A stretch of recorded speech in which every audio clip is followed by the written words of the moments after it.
Chowmein, ডিম, egg chop আমি বানাবো। কীভাবে বানালাম চলুন আপনাদেরকে দেখায়। চাউমিনটাকে একটু ভালো করে সিদ্ধ করে নেব। চাউমিনটা পুরো নরম করে সিদ্ধ করে নিয়েছি। এদিকে আমি ডিম সিদ্ধ করে নিলাম, ডিমগুলোকে ছাড়িয়ে নেব।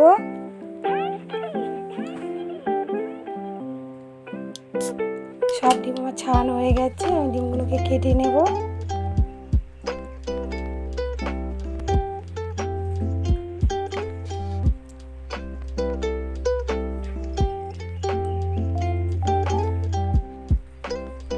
আমার সব ডিম কাটা হয়ে গেছে।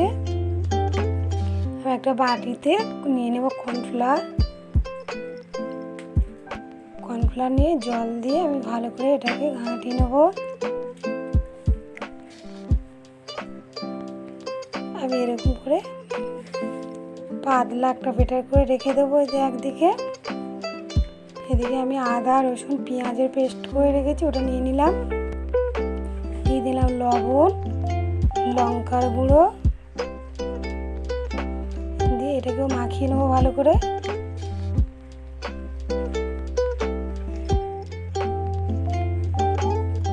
একটু ভাজা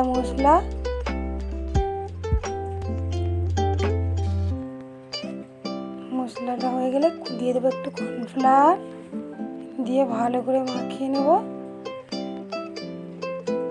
এই চপটা একবার বাড়িতে বানিয়ে দেখবেন, মচমচে হয়, দারুণ খেতে লাগে।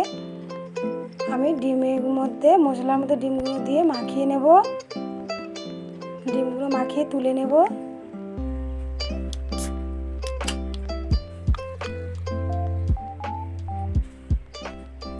তুলে নিয়ে ওই মশলার মধ্যে দিয়ে দিলাম চাউমিনটা আমি নরম করে সিদ্ধ করে নিয়েছি। একটু কাঁচা লঙ্কা দিয়ে খুব ভালো করে মশলার সঙ্গে চাউমিনটাকে আমি মাখিয়ে নেব।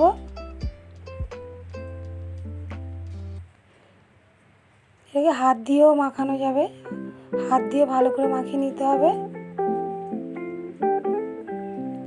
মাখানো হয়ে গেছে। উপর থেকে দিয়ে দেবো একটু ময়দাটা দিলে একটু আটা আটা হবে, তাহলে আমার যে নাড়ুটা পাকাবো ওটা পাকাতে সুবিধা হবে, তার জন্য ময়দাটা দিতেই হবে। এই যে আমার মাখানো হয়ে গেছে।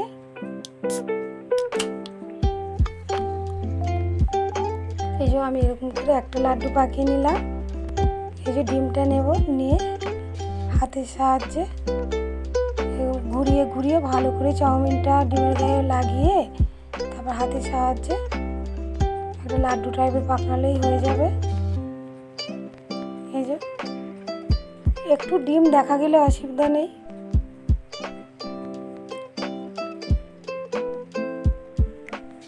আমার আরও হয়ে গেছে, আমার অনেকগুলোই হয়ে গেছে বানানো।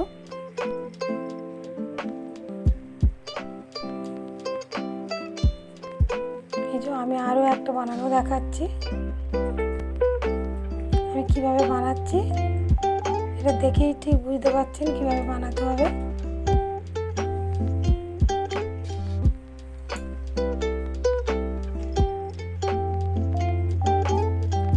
একটু ডিম দেখা গেলে উপর থেকে একটু চাউমিন দিয়ে চেপে দিলেই হয়ে যাবে।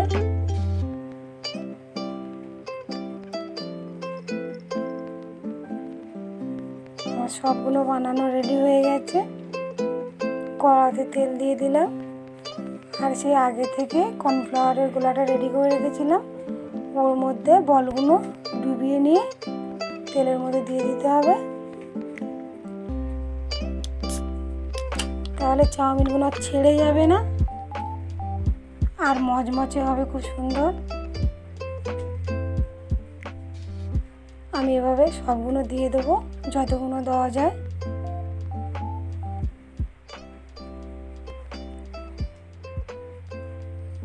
গ্যাসের ফ্লেমটা এবার আস্তে করে উল্টে দিতে হবে সব। একবার হয়ে গেলে এগুলো ভাজতে বেশি সময় যাবে না, তাড়াতাড়ি হয়ে যাবে ভাজা।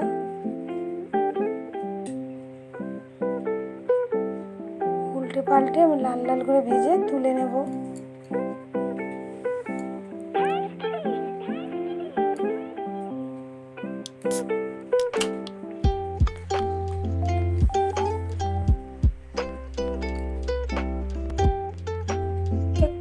ফুলকপির উল্টে উল্টে বেশি লাল করতে হবে না, কারণ এমনি চাউমিন তেলে দিলে বেশ মচমচে হয়ে যাবে।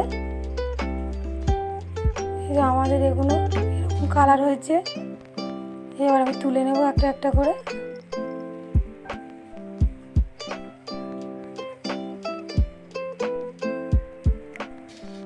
টমেটো সস আর পেঁয়াজ দিয়ে খেতে দারুণ লাগে, একবার হলেও বানিয়ে দেখবেন।